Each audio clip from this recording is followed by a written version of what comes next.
आप देखो एक लकड़हारा जो होता है ना, वो कुल्हाड़ी का इस्तेमाल करता है लकड़ी को काटने में। शुरू में जो कुल्हाड़ी होती है उसकी धार बहुत तेज़ होती है, तो काफ़ी सारा वो लकड़ी वो काट लेता है, इकट्ठा कर लेता है। लेकिन धीरे धीरे कंटिन्यूअस लकड़ी काटने से क्या होता है कि वो जो कुल्हाड़ी की धार हो जाती है ब्लंट, तो उसके बाद लकड़ी जो है सही मात्रा में वो नहीं काट पाता। कितना भी मेहनत कर ले वो समय की से बर्बादी ही बर्बादी है, क्योंकि अब वो लकड़ी नहीं काट पाता है। तो वो क्या करता है, फिर से जा कर के दुकानदार के पास जाता है और कुल्हाड़ी की धार को तेज़ करवाता है, और फिर से वो बहुत अच्छे से लकड़ी को काटने लगता है। एक दर्जी भी देखो कैंची का इस्तेमाल करता है ना कपड़े को काटने में। शुरू में जो कैंची की धार बहुत तेज़ होती है तो बहुत ही आसानी से कपड़े कटने लगते हैं, लेकिन धीरे धीरे कंटिन्यूअस इस्तेमाल से क्या होता है कि कैंची की भी धार भौथर हो जाती है, कैंची ब्लंट हो जाता है, तो कपड़े काटने की जो स्पीड है दर्जी की कम हो जाती है, कम मात्रा में कपड़े कटते हैं। तो फिर से वो दुकानदार के पास जाता है, और जो टेलर होता है, दर्जी होता है, क्या करता है, अपने कैंची की धार को तेज़ करवा लेता है, फिर से ढेर सारा मात्रा में वो कपड़े काटने लगता है। देखो तो छोटी सी बातें हमें जीवन की कितनी बड़ी शिक्षा देता है।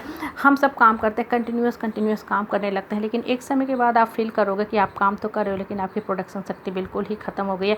मतलब माइंड जो है अब आपको रिटर्न नहीं दे रहा है। इसलिए काम करो, अच्छी बात है, लेकिन थोड़ा सा समय अपने लिए ज़रूर रखो, अपने रेस्ट के लिए, अपने इंटरटेनमेंट के लिए। देखो रेस्ट का मतलब ये नहीं है कि चुपचाप बैठे हुए हैं और दिमाग जो है घंटों घंटों सोच रहा है, मतलब वही पास्ट का गिल्ट, फ्यूचर की अनसर्टेनिटी, लोगों की बातें, निगेटिव बातें, टोंट कमेंट आपके दिमाग में दौड़ रही हैं, भाग रही हैं, तब आप रेस्ट कहाँ कर रहे हो। रेस्ट का मतलब होता है माइंड को वास्तव में आराम देना। जब आपके माइंड के अंदर नंबर ऑफ थॉट्स जो हैं कम संख्या में दौड़ते हैं, भागते हैं, लोगों की जो बातें हैं वो आपके दिमाग में दौड़ना भागना बंद हो गए हैं, तब वास्तव में आप रेस्ट में चले गए हो। मतलब अब आपका माइंड जो है अच्छी अच्छी बातें सोच रहा है, और सबसे इंपॉर्टेंट बात, आप जो सोचना चाह रहे हो वो माइंड सोच रहा है, प्रोड्यूस कर रहा है। मतलब आप अगर जीवन में बढ़ना चाह रहे हो, कुछ काम में इंगेज हो, या कुछ लिखना पढ़ना चाह रहे हो, वो सारी अच्छी ज्ञान की बातें दिमाग प्रोड्यूस कर रहा है, तब रेस्ट का सही मतलब होता है। लेकिन आप चुपचाप बैठे हुए, बहुत से लोग होते हैं देखो घंटों घंटों बैठे रहते हैं और उनका माइंड जो है एक अलग दुनिया में चला जाता है। वो अलग से बेकार की बातें, फिजूल की बातें, पास्ट की बातें सोचते रहते हैं, और इन द मीन टाइम होता क्या है कि दिमाग की जो शक्ति होती है, पावर होती है, डिप्लीट और ड्रेन आउट हो जाती है। माइंड उनका जो है अच्छी बातें सोचना छोड़ देता है, क्रिएटिव कंस्ट्रक्टिव बातें जो है उसके दिमाग से गायब होने लगती हैं। इससे रेस्ट में बैठो, लेकिन अच्छी बातों की तरफ फोकस किया करो, तभी रेस्ट का एंटरटेनमेंट का सही मतलब होता है। रेस्टिंग का मतलब ये नहीं है कि काम से तो निजात पा लिया कि अब हमें काम नहीं करना है, लेकिन जाके चले गए पास्ट की बातों में, अब माइंड जाके की जगह सेंट्रलाइज हो गया, फोकस में चला गया, हम सफोकेशन, सप्रेशन, डिप्रेशन में चले गए। अपने माइंड को हमेशा इस जगह से निकालने का कोशिश करो, तभी आपके लिए इंटरटेनमेंट का सही मतलब होता है। इंटरटेनमेंट का मतलब होता है वो चीज़ जो वास्तव में आपके अंदर की प्रोडक्टिव शक्ति को बढ़ाए, आपके मन को प्रफुल्लित करे, मन को खुश करे। और ये सिर्फ आप अपने आप से पूछो कि अभी हम कैसा फील करें।